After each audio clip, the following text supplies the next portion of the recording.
This is Agronomy Moment. I'm Wendell Cohen.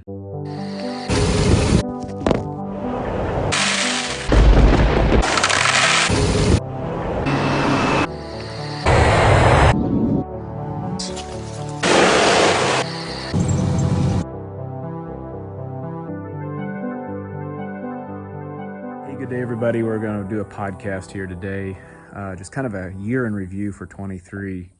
It seems like it does good to document sometimes what happens in the year, so we don't just have we don't forget, what's going on, and we can kind of use it in the future if there's ever anything to learn from it. And joining me today is Celena. Thanks for being here, and we are going to dive right into corn and just talk about it a bit. We don't really have corn examples, but we'll just talk, and then we'll jump into soybeans.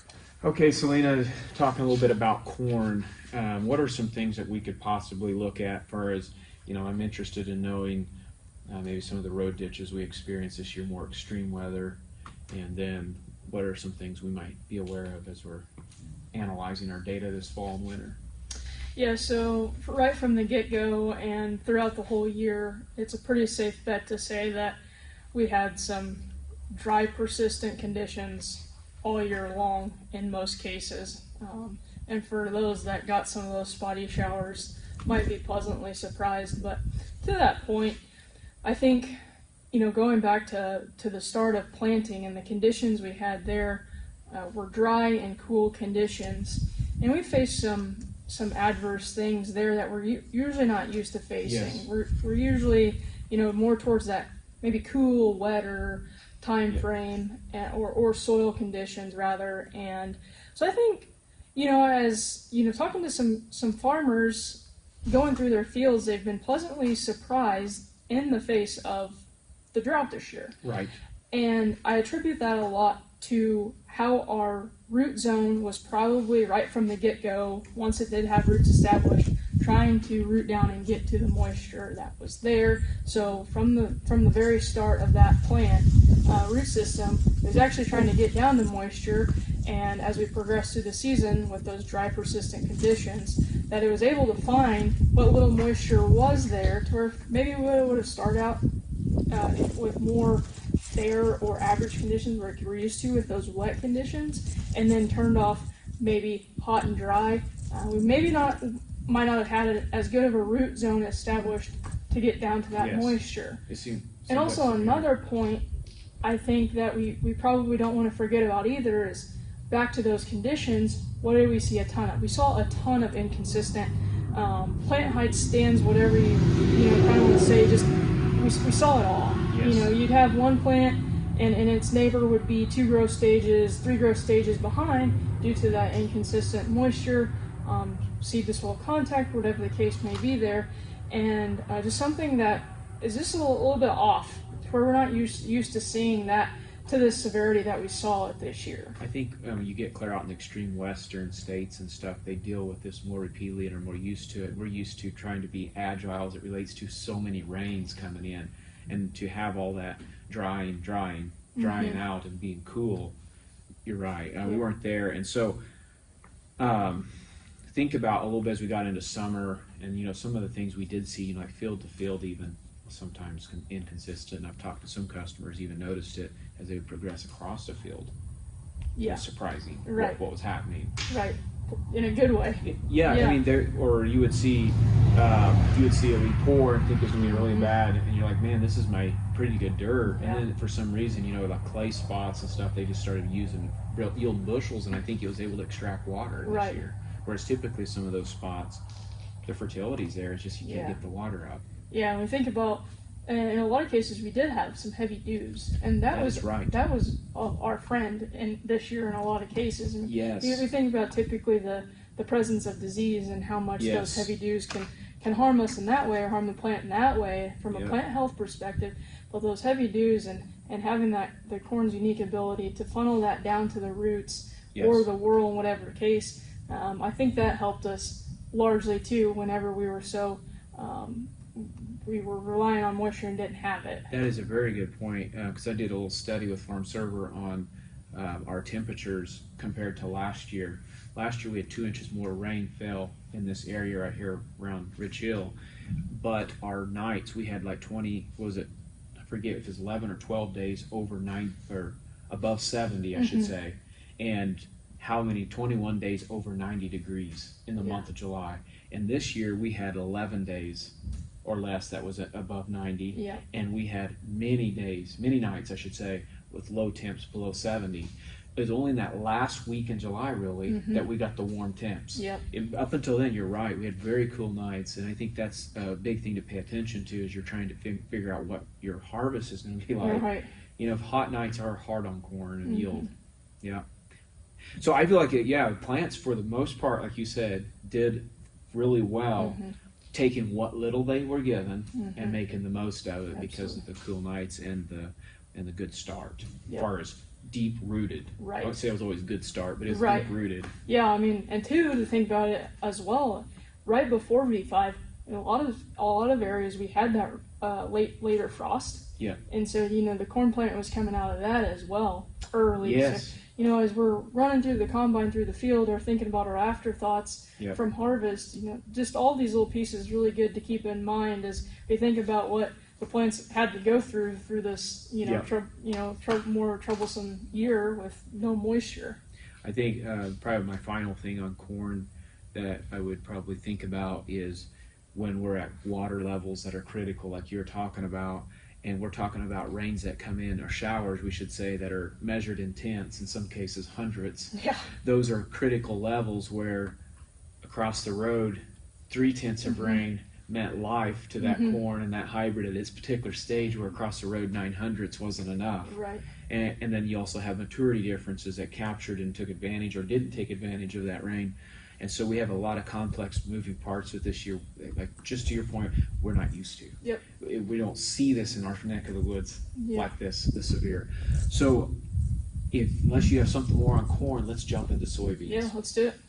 All right, we're going to, in just a moment, show you some beans plants we pulled out of the field, and we're going to capture what we had. But just know this, is we started with end of April, then we went to end of May planting, and then we have end of June planting. So kind of your early bean scenario, your typical time that a lot of guys plant here in our area, and then we have double crops, kind of a double crop time frame. And then on our very early, we're going to show you a high pop versus low population and give you some thoughts and some things we're observing here. So let's jump right in.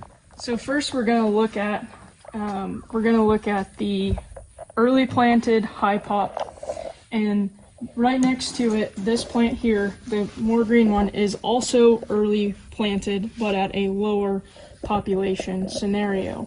So sticking with the theme of moisture limiting conditions this year, I think that tells a really good story between these two plants, is that, this one probably should have been harvested however long ago, and this one, still hanging on to that green, less competition for what little water that was there, nutrients as well, and being able to branch out, put more nodes on at every node, to where we have, mostly in this case, just the main stem with nodes on it there. And we'll notice also, just take a little point here, as you notice the bean size and seed size and how some of these pods just simply gave up. And one thing to keep in mind is whenever we're going out here and trying these different things, is we are kind of testing the extremes. This is a 200 plus. 200 plus, and this is just under 80,000 Yes. planted population, I think. So just one thing to keep in mind there, but nonetheless still telling kind of a story that with those lower populations benefiting us, especially at an early planting.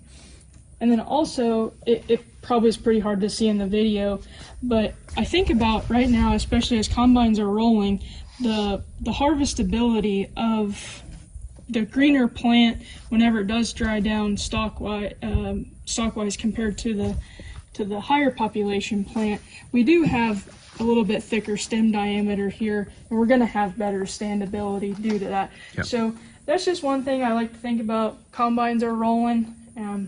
We might have to slow down a little bit to harvest for our combine to harvest this thicker stalk, but nonetheless going to have good, healthier standing beans in that situation.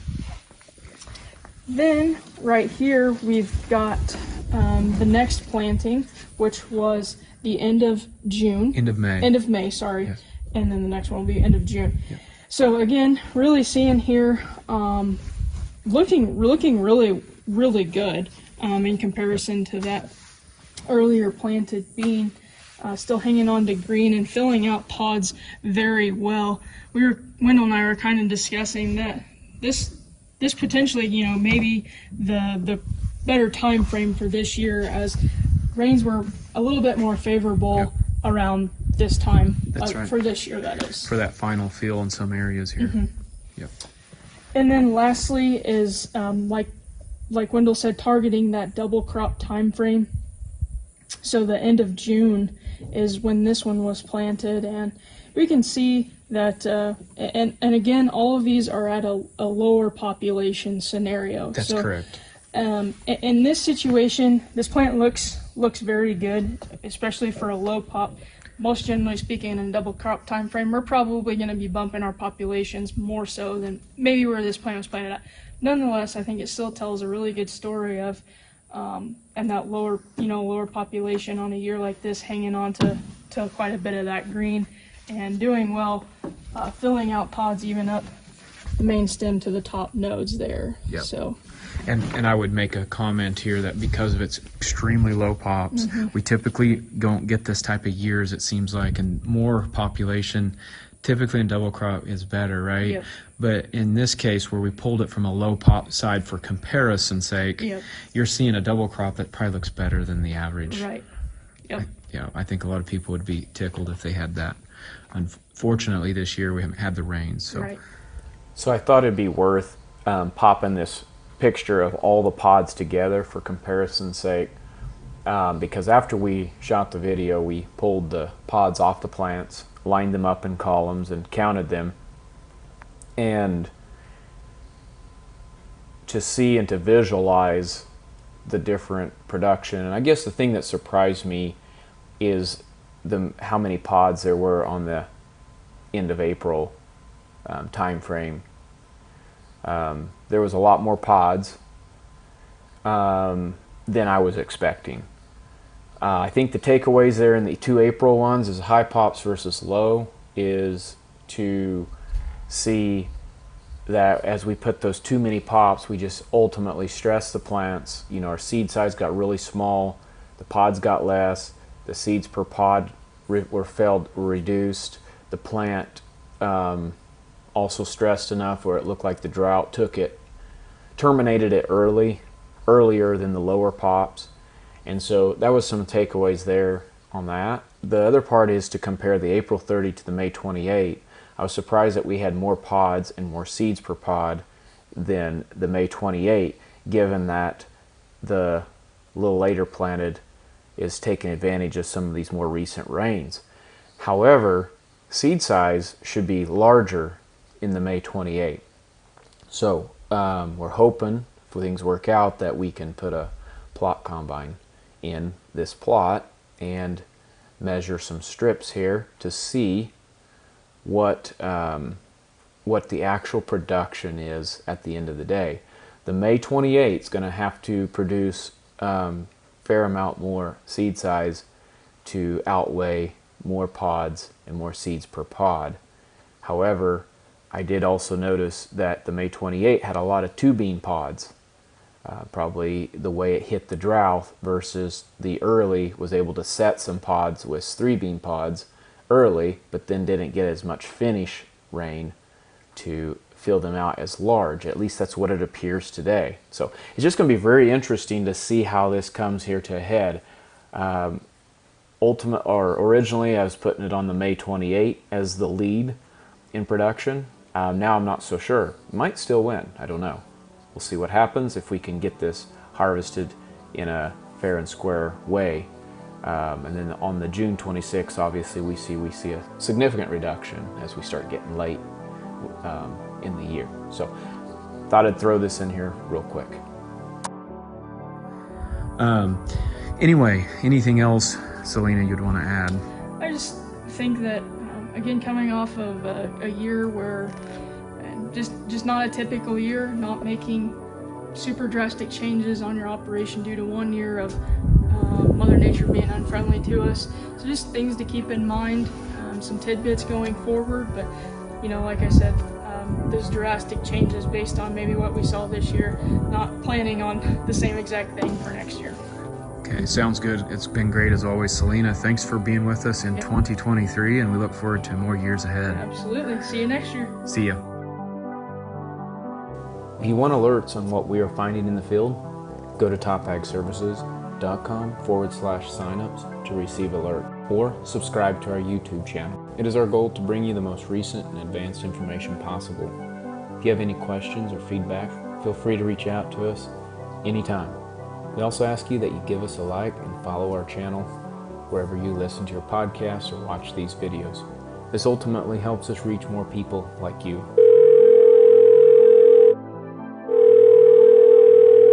Hello?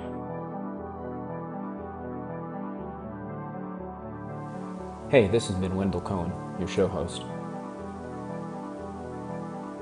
Thank you to all who made this show possible.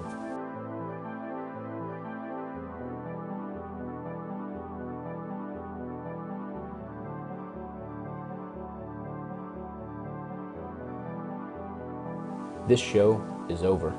See ya.